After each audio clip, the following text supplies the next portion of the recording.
Assalamualaikum warahmatullahi wabarakatuh. Kepada masyarakat Kampung Bukablang yang ingin melakukan perpanjangan pajak kendaraan, bisa datang ke halaman kantor kecil Kampung Bukablang.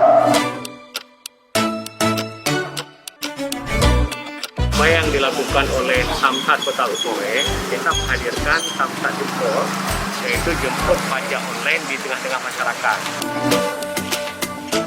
Lebih cepat, lebih ringan, dan nggak perlu antri. Ini kan baru pertama dilakukan di desa kami di Kota Blang. Artinya masyarakat begitu antusias untuk datang. Tambah lagi dengan aplikasi Samsat Jempol ini, saya rasa ini sudah sangat membantu bagi masyarakat.